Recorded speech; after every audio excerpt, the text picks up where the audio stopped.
Okay. Ayan, shorted. May shorted.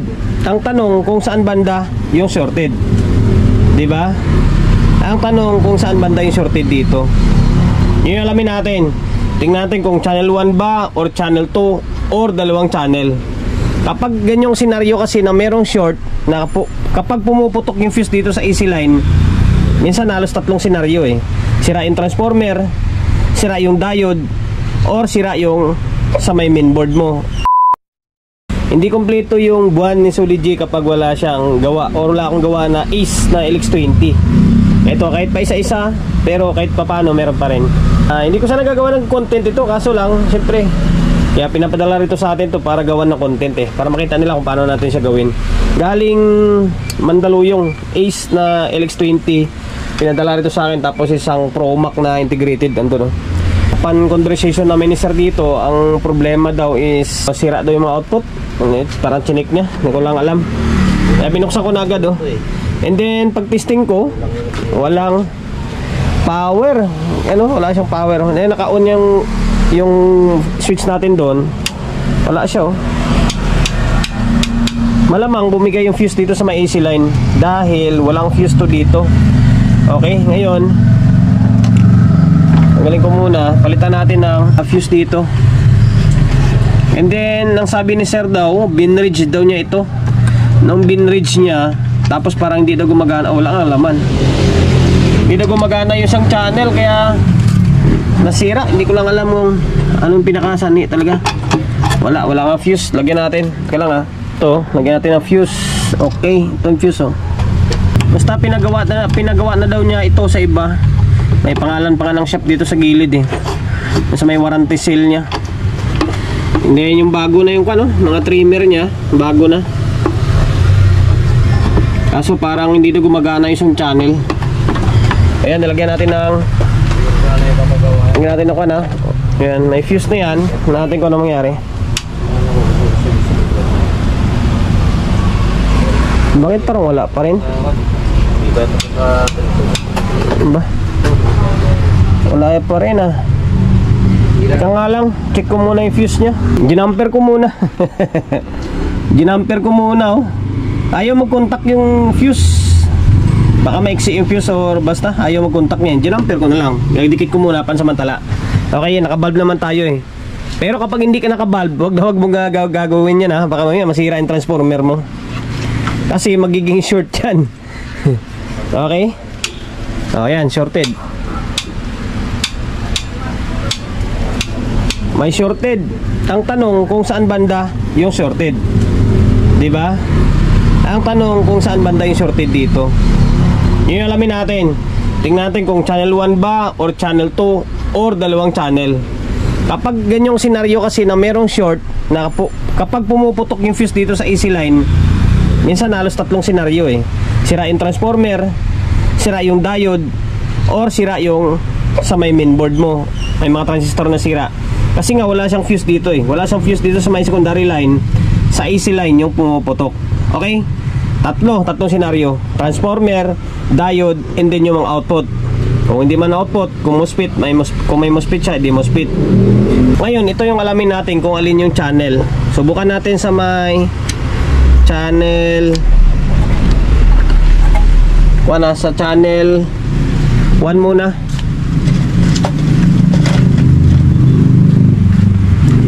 Channel 1 muna, ito to. Tanggalin muna natin tong. Yan, tanggal natin yung supply nya. Ayan, tinanggal ko na yung supply ha. Channel 1 muna ha. Okay, ulit. Oh, meron pa rin. Meron pa rin. Ibig sabihin channel 2, meron to malamang. Mga dalawa nga na dali. Mukhang dalawa nga. Wala nga. Rin natin.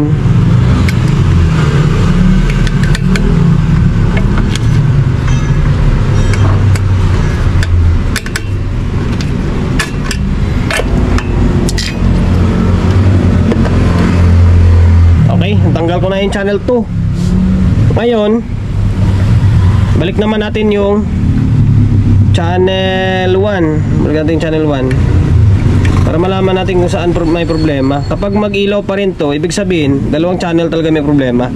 Okay, tinanggal natin to ha. Ngayon, tanan. Oh, buo yung channel. Walang shorted sa channel 1. Di ba? Walang shorted. Nasa channel 2 yung shorted. Okay. Ngayon, sukat muna tayo dito sa may channel 1 pala. Madali tayo. Ayan. Natin kung may bias to dito o wala. Meron siyang bias eh. Although i-fix bias pa rin natin to. Saan pa rin naman mapupuntahan ito eh. Nasa 0.4. Okay naman yung bias niya. Working itong channel 1. Yung channel 2 ang may problema. Ngayon, wala sa usapan namin ni Bossing dito yung yung mag-add ng transistor. Pero bahala na. Wala na, mamaya diskartehan na lang natin. Ang importante, patinuin mo natin yung channel 2 nya. Ayun, ganun lang yung pag-discarte dyan sa pag-troubleshoot.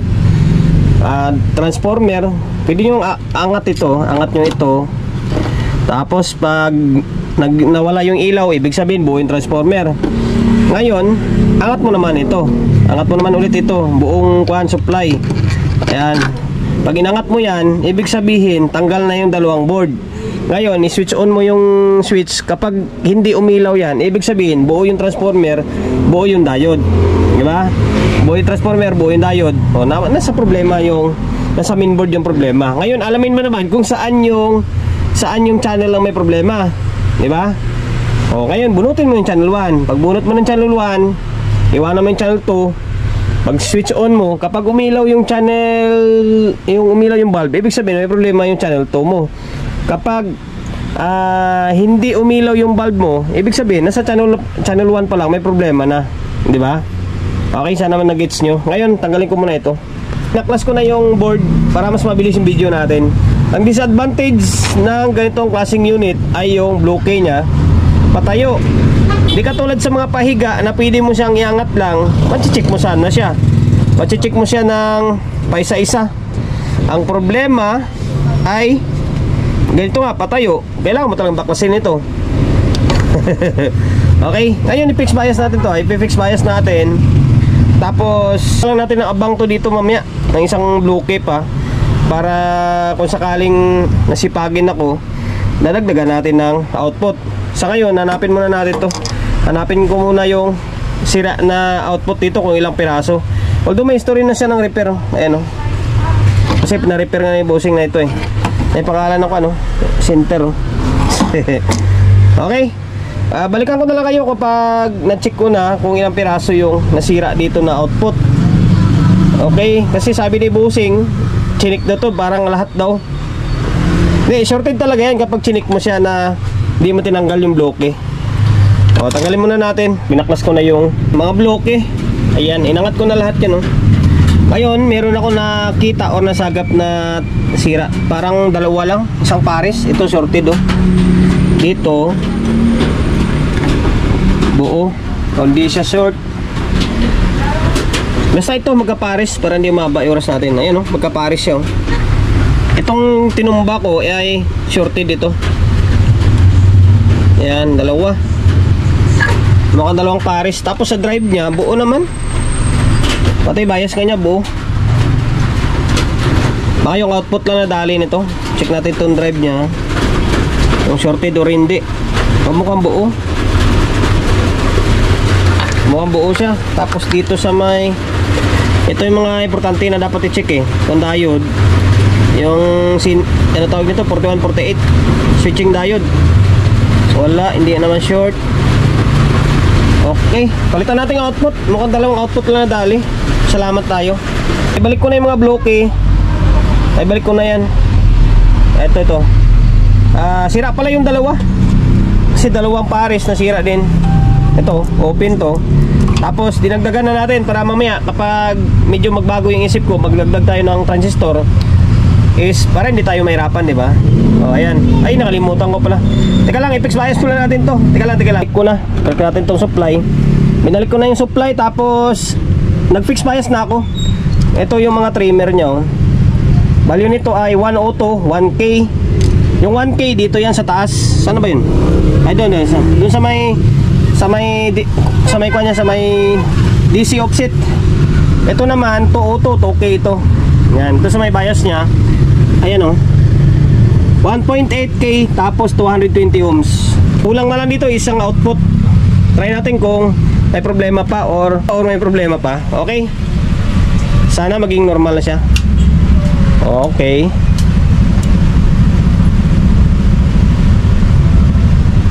hindi nag-relay. Parang hindi nag-relay. Kaya lang, ha, baka mamaya sirain yung relay. Sirain pa naman yung relay ngayon. Sirain tong relay ng AC. No, balik natin yung indicator nya. Isa, dalawa. Hindi nga nag-relay ito. May problema. Pero nag-normal na siya, oh. Nag-normal na ngayon. Sukatan nga natin ng bias nya. Hindi nag-relay. Mahirap kasi dyan kung ibalik mo siya sa may case, sa may heatsink, tapos hindi nag-relay, baklas ka na naman ulit. Ayun, may bias na siya. Okay na. Ayun, oh.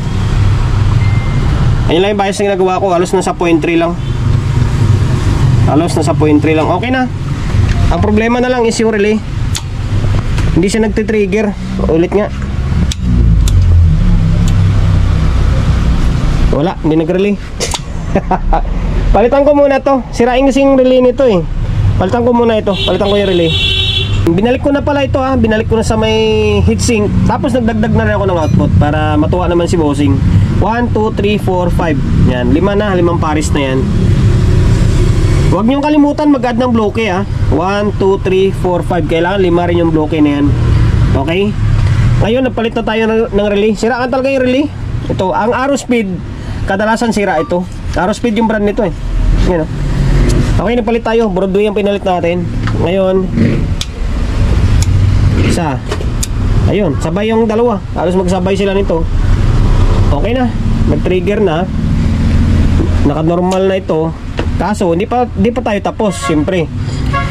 Hindi pa to na-fix bias natin, oh. Mag-fix bias pa tayo rito.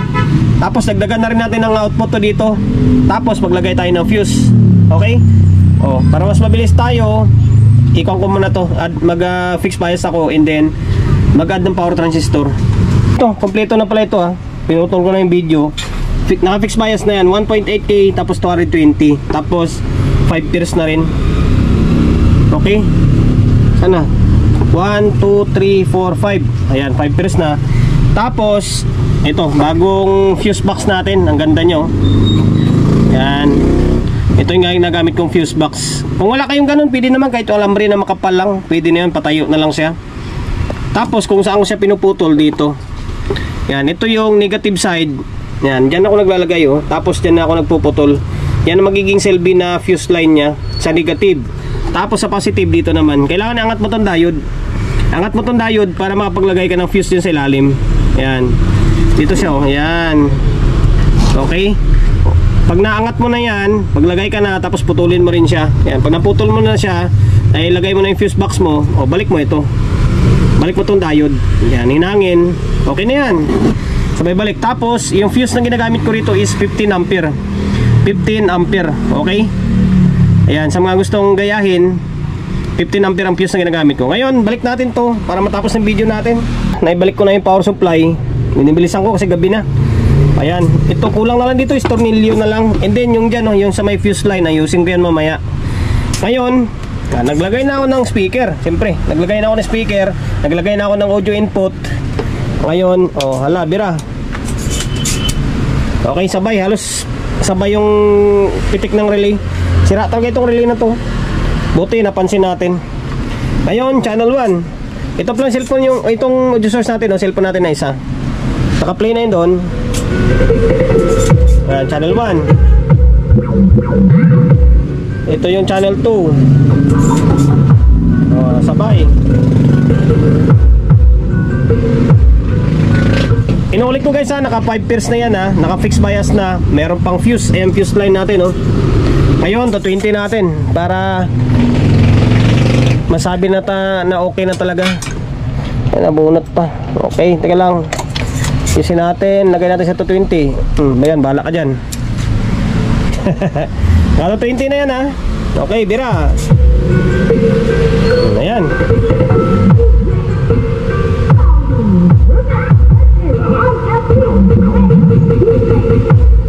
Okay na. Ayan, hanggang dito na lang. Bali, kulang na lang dito is linis na lang. Linisan na lang natin konti. Tapos yung tornilyo, easy line, fuse, ayusin natin yan. Ayan, sana nakapagbigay ideya tayo sa mga kapwa natin technician na medyo bago-baguhan pa lang ha. Take note, medyo bago-baguhan lang sa mga master.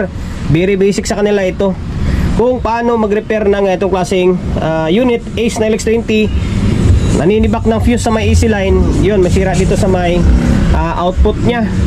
And then, sir ng Mandaluyong, bali okay na tong Ace na LX20 mo. Yung ProMac mo na integrated, ayun, ginagawa pa ng chewing ko. Okay, maraming salamat sa pagkakatiwala mo ng unit dito sa akin ha.